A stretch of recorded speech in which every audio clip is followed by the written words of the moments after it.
أعوذ بالله من الشيطان الرجيم بسم الله الرحمن الرحيم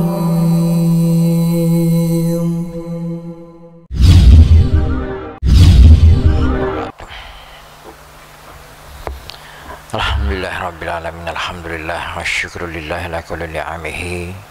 Asyhadu an la ilaha illallah, asyhadu anna Muhammadan abduhu wa rasuluh sallallahu alaihi wa ala alihi wa sahbihi ajma'in. Amma ba'du.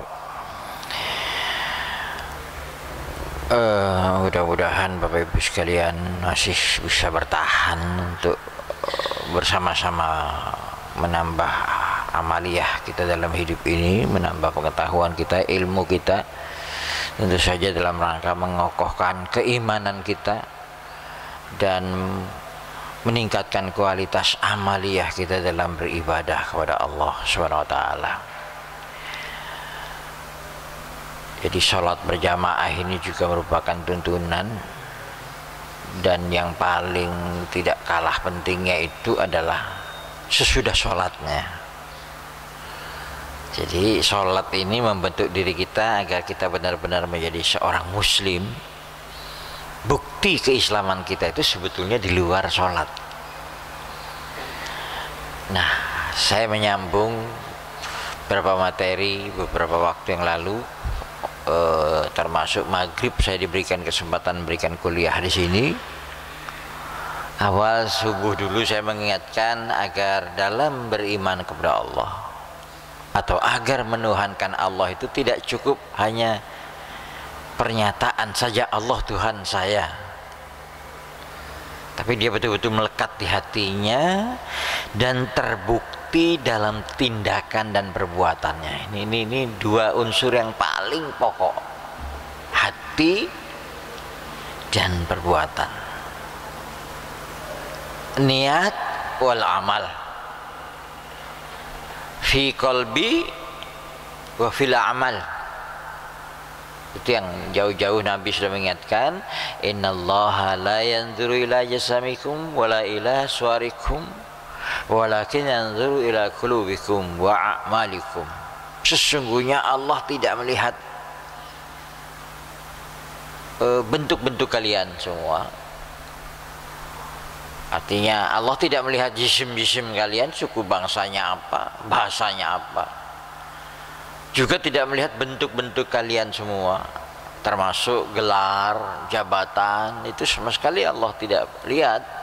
Bukan berarti tidak penting, tapi yang dilihat oleh Allah adalah apa yang ada di hati kita, dengan jabatan itu, dengan gelar itu, dengan keberadaan kita sebagai manusia, dan terlihat dalam perbuatan kita bagaimana kita menjadi si A dan si B itu. Nah, istiqomah itu mengingatkan kita untuk sungguh-sungguh, bukan sekedar rutin, bukan sekedar rajin. Kalau rajin itu ijtihad. Jadi kalau istiqomah itu berdiri tegak di atas yang lurus, ya memang tidak gampang itu, karena kita itu gampang bengkok. Dan kita tahu di sekitar kita itu ada yang disebut iblis, yuwaswis fi sudurin nas. Kalau orang bertanya, iblis selama ini tidak akan kelihatan, virus corona aja tidak kelihatan nih, ya, tapi dampaknya terasa tuh. Jadi, dan perintah untuk istiqomah itu kapan saya sampaikan, surah Fussilat ayat 6. Itu penekanannya sebetulnya agar kita benar-benar menuhankan Allah. Qul innama ana basyarum mislukum yuha ilayya annama ilahukum ilahun wahid fastaqimu ilaih. Katakan ya Muhammad, aku manusia seperti kamu juga, diberikan wahyu kepada aku bahwa sesungguhnya Tuhan adalah Tuhan yang satu, Allah. Qul huwallahu ahad, annama ilahukum ilahun wahid fastaqimu ilaih. Istiqomahlah kamu dalam menuhankan Allah itu.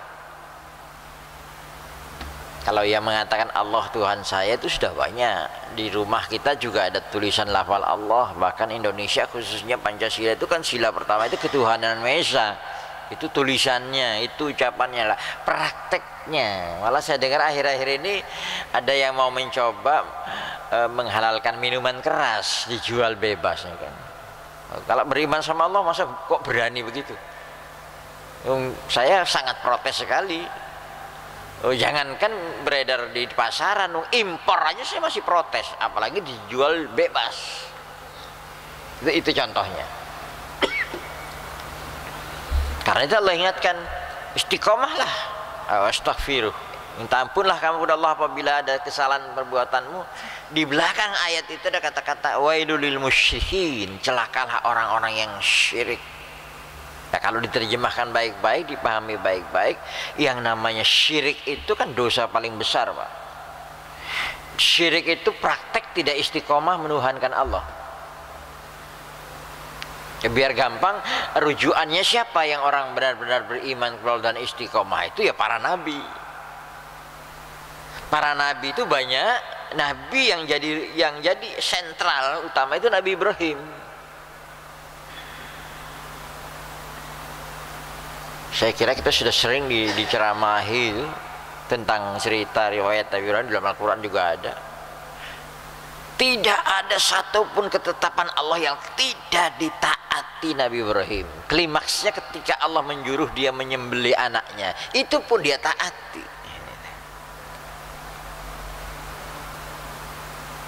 Terus bagaimana posisi Nabi Ibrahim, Nabi Muhammad SAW?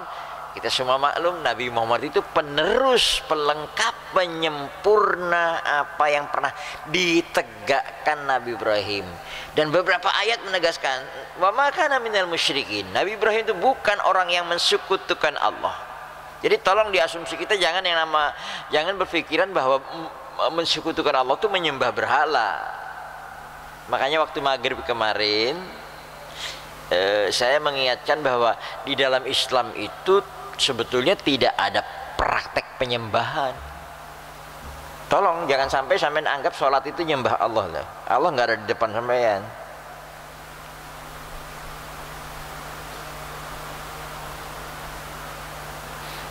Kita sholat itu sebetulnya dalam rangka pembentukan diri kita agar benar-benar menjadi muslim itu. Makanya hadisnya kan begitu. Bunyal Islamu ala khamsin. Islam itu dibangun atas 5 perkara. Dimulai dengan sholat, itu pondasi paling utama. Kemudian dibangun lewat sholat. Nanti digembleng lewat zakat, syam Ramadan, hajjul bait. 5 ini kerangka. Kalau Anda melihat sebuah bangunan, itu pasti 5 unsur ini ada. Apa itu? Pertama pondasi. Ya, mana yang utama, Pak? Bangunan masjid ini. Pondasi kan? Sesudah itu orang membangun pasti siapkan tiangnya. Sholat itu. Sebelum dia membangun tembok dan dinding, dia sudah siapkan ventilasi udaranya, itu jendela, pintu dan seterusnya. Itu kan zakat. Pembersih. Kemudian nanti sudah dia akan bangun penahan angin dari luar, penahan angin dari keluar, menahan yang di dalam. Itu kan siam sebetulnya. Ya, cuma kita selama ini kan kalau bulan Ramadan cuma tidak makan tidak minum toh. Padahal fungsinya kan siam itu menahan. Soma yasumu siaman sauman, itu menahan yang dari luar, mempertahankan yang di dalam. Dibilang siam itu perisai. Cuma orang kita kan lebih akrab dengan kata puasa, Pak, timbang siam. Saya minta tolong kalau sampean muslim beneran, kembalikanlah ke kata-kata yang asalnya siam, bukan puasa. Kenapa sholat nggak sampai ganti sembahyang, zakat ganti pajak, Pak? Saya ini orang yang belajar. Saya heran kenapa kok puasa itu siam itu kok diganti puasa. Dan kita sudah kulino pakai kata puasa pada, benar ya? Nah, tolong mengembalikan, merubah kebiasaan itu nggak gampang loh. Nah, haji itu sebetulnya kalau saya ibaratkan itu sebuah bangunan, dia betul-betul puncaknya sudah atapnya, Pak, melindungi semua yang di dalam. Tapi tidak sedikit kan orang berhaji, cuma haji pulang nggak ada perubahan apa-apa. Ngapunten, kalau betul-betul orang berhaji itu sungguh-sungguh, lihat Nabi Ibrahim. Mungkin kalau dia punya rumah 5-6 biji Pak, mungkin 4 dikasihkan ke orang lain, diinfakkan ke masjid, sedekah. Itu jarang. Nah, sekarang ada istilah rajin umroh, rajin tahajud, tapi tidak berdampak eman. Bahkan rajin baca ini, rajin baca ini. Padahal istiqomah itu kan tegak. Nah, contoh figur yang betul-betul sempurna itu Nabi Ibrahim, Nabi Muhammad. Dua nama ini kan selalu kita sebut Pak ketika sholat. Kalau saya memahami Islam itu seperti itu. Karena saya bukan orang yang ikut-ikutan. Saya kalau nggak masuk di akal saya tidak percaya. Itu yang membuat saya sampai masuk Islam. Saya kalau melihat praktek orangnya aja belum tentu saya tertarik, karena saya suka diejek. Ya. Saya karena mempelajarinya setelah yakin saya baru masuk Islam. Kan beda dengan sampean. Sampean Islam dulu kan baru belajar, tapi kadang-kadang nggak yakin. Itu beda makanya sebagian orang yang kalau masuk Islam itu karena hidayah Allah, karena belajar, dia langsung bisa jadi ustadz. Coba lihat kebanyakan itu. Yang sudah lama Islam nggak jadi ustadz itu kadang-kadang itu. Sampai heran. Ya, itulah. Karena dia menemukan kebenaran dari ia belajar, bukan yang ikut-ikutan. Kalau ikut-ikutkan itu kan orang bilang turis, itu turunan Islam karena bapak ibunya Islam. Coba kalau bapak ibu sampean nggak Islam, kira-kira sampean Muslim nggak? Jadi saya minta tolong juga sekaligus, kalau kita melihat ada orang di sekitar kita ndak Islam, belum Islam, jangan diejek dulu Pak. Dia belum tahu. Loh, sampean jadi Muslim juga belum tentu sudah memang karena sampean yakin. Karena kebetulan bapak ibu sampean Muslim. Ya Pak, kalau bapak ibu mereka Muslim nggak kira-kira anak-anak itu? Muslim. Nah, coba bapak ibu sampean kafir. Kira-kira sampean Muslim nggak? Kafir juga. Ya untunglah sampean lahir di keturunan Islam. Tapi jangan cukup di situ. Nah, saya ulangi lagi. Jadi orang tidak istiqomah itu kok syirik itu kontra istiqomah. Yang perlu kita pahami lagi bahwa namanya syirik itu tidak hanya menyembah berhala, Pak. Praktek hidup hati yang mendua itu kan sudah syirik sebetulnya. Tidak kelihatan itu syirik itu, seperti semut hitam di atas batu hitam, gelap pisannya, nggak ketok, tipis. Syirik, ria aja sudah syirik ya. Sampean berbuat kebaikan aja pengen dipuji orang, pengen didengar orang, apa nggak syirik?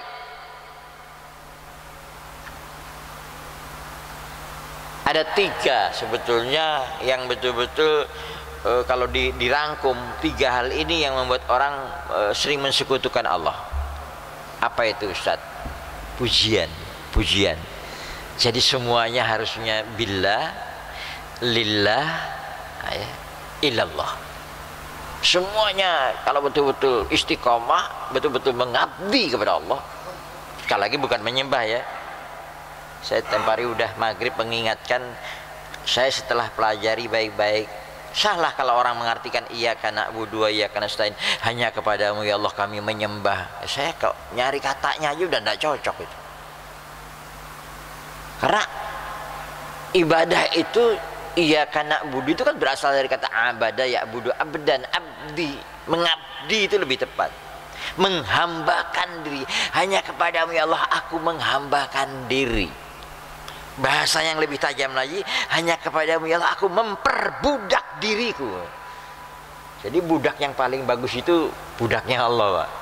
Jadi kongkon opoe gelem, dilarang apa saja mau. Saya pernah nyontohkan kemarin, kalau di keraton itu ada istilah abdi dalem. Nah itu loh, opo jare rojo. Jadi kalau kita jadi abdinya Allah, Abdullah, opo jare Gusti Allah. Ojo omokong. Sami'na wa ta'na. Ada juga yang sami'na wa asoina. Nah, menentang Allah itu namanya maksiat. Tolong, maksiat itu bukan hanya praktek prostitusi, Pak. Segala praktek tindakan bertentangan dengan Allah itu sebetulnya ma'asi. Cuma kan selama ini kita taunya maksiat itu judi ya, Pak ya. Minum-minuman keras, prostitusi. Sebetulnya tindakan tidak mentaati Allah itu sudah maksiat. Karena itu juga syirik begitu. Yang pertama tadi pujian. Nah, pujian itu kalau kita terjemahkan bahasa sekarang, Pak, popularitas diri. Ya, kenyataan sekarang orang kalau populer kan gampang enak Pak. Jangankan orang biasa, ustadz aja bisa enak kalau populer gitu. Hati-hati.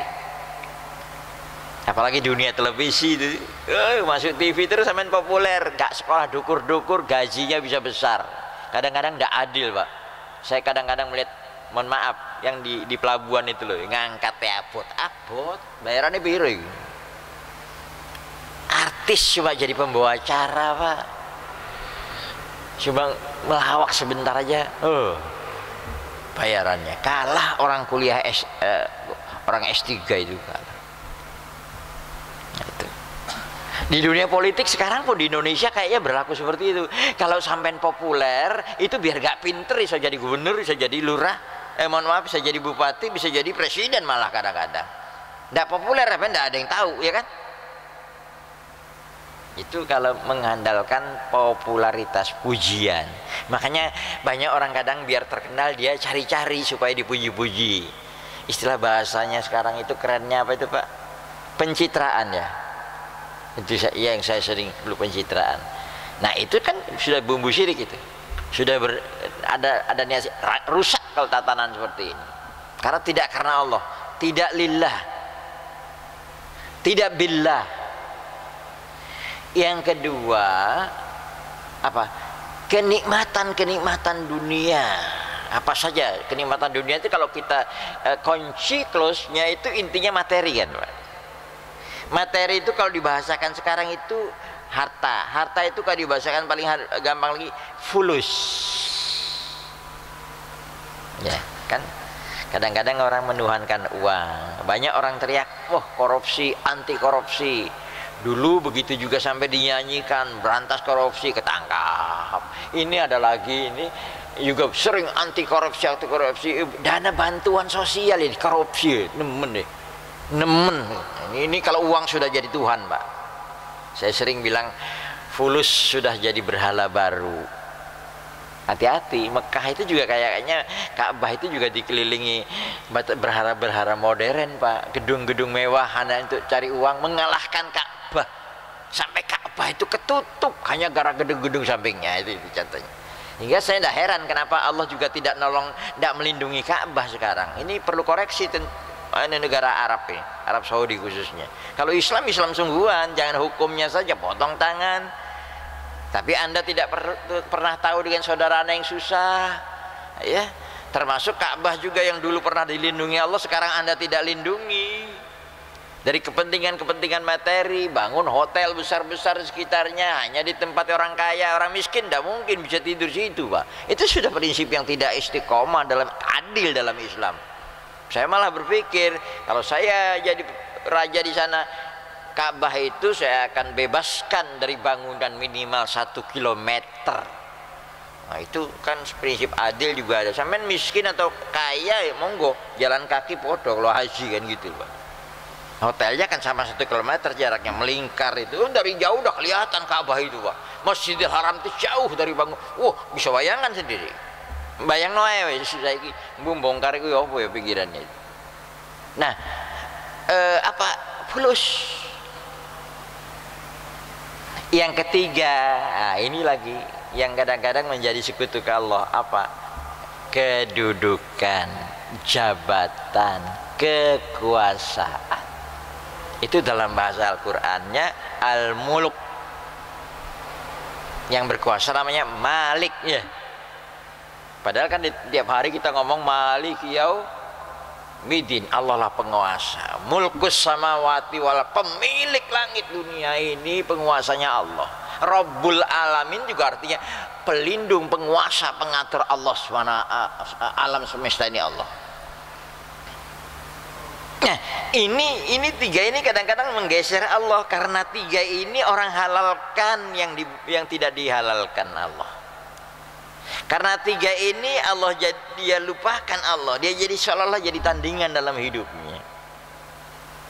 Nah karena itulah kita tidak heran kalau tadi kita tahu kan rukun Islam itu ada 5. Tapi jangan terus kita bayangkan orang kalau menunaikan rukun Islam kelima itu Islamnya sempurna. Ngapunten, teman saya baru masuk Islam karena duitnya banyak langsung ke sana mau 10 kali iso. Belum tentu orang yang tidak pernah haji itu Islamnya kalah, Pak. Ini kan cuma kono duit tok ae. Ya.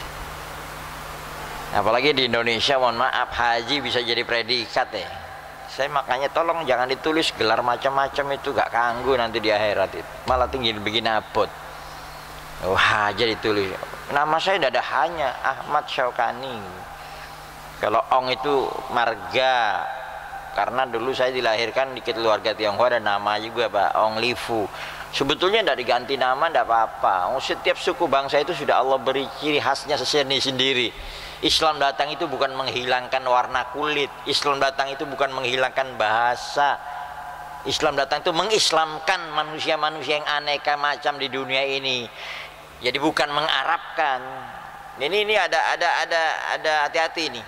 Pak, saya berapa banyak kali dapat postingan bahwa upaya-upaya untuk mengaburkan Islam seolah-olah Islam itu budaya Arab. Saya bilang memang Islam itu di Arab, dari Arab, tapi bukan tradisi Arab.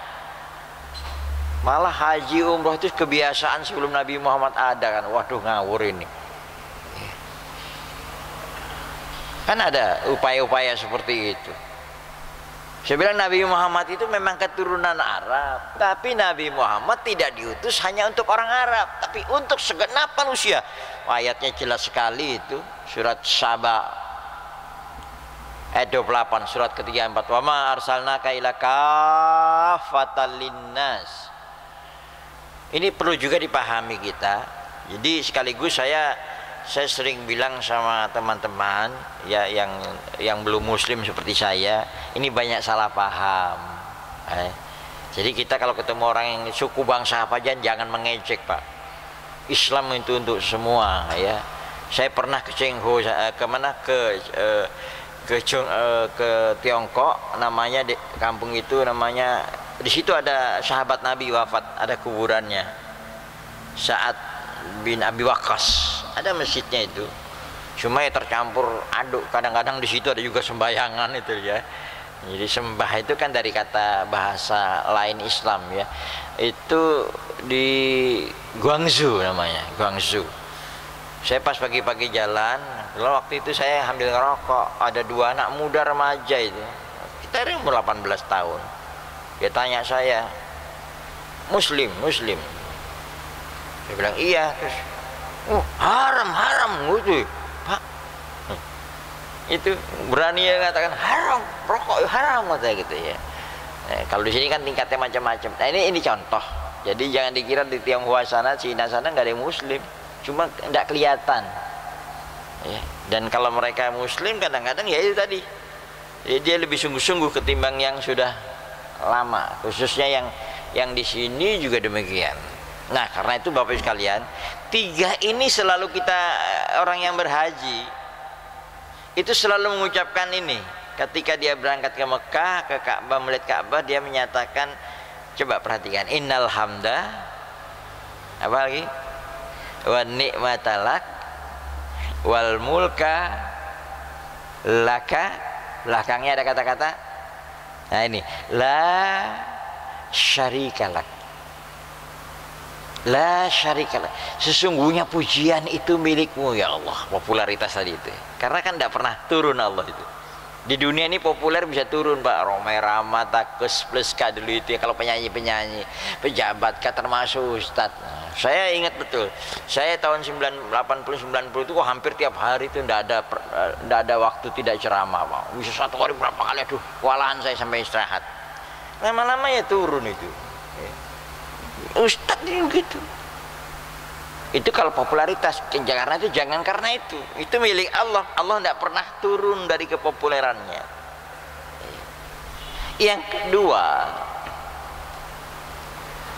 kenikmatan dunia ini juga milik Allah. Jadi apa yang mampir ke kita itu jangan sampai menggeser Allah, tapi jadikan alat untuk mengabdi kepada Allah.